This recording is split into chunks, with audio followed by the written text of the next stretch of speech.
mga bundok tayong inaakyat, hindi lang para makita ang ganda ng tanawin, kundi para hanapin ang mga sagot sa mga tanong na matagal nang gumugulo sa isip natin.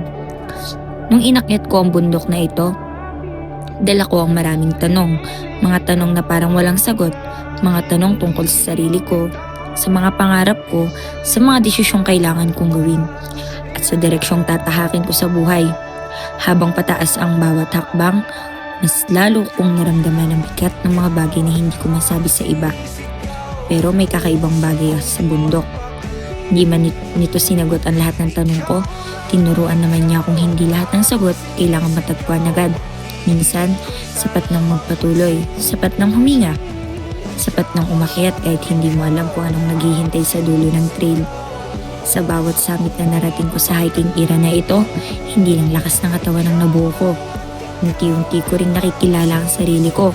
Natutunan kong maging matatag, maging mapagpasensya at magtiwala sa sarili kong kakayahan kahit maraming beses na akong nagduda.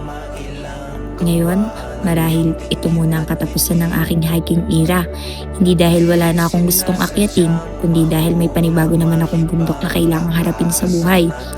Mga pangarap na kailangang abutin, mga responsibilidad na kailangang unahin, at higit sa lahat, patuloy ko pa rin binubuo kung sino ako. Hindi pa tapos ang kwento ko. Ang pagtatapos na ito ay hindi paalam, kundi pansamantalang pahinga.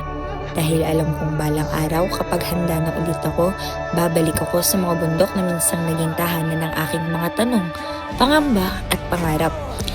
Sa ngayon, iiwan ko muna ang mga trail, ngunit dadalhin ko ang lahat ng aral na itinuro nila sa akin.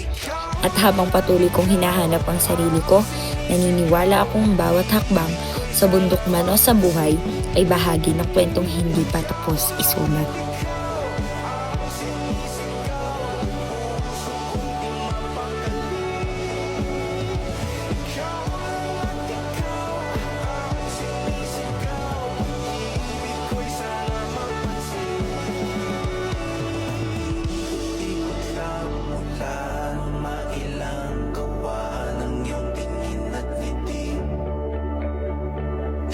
Sinasadyang mahulog, mahibang, aasa na tayo sa huli.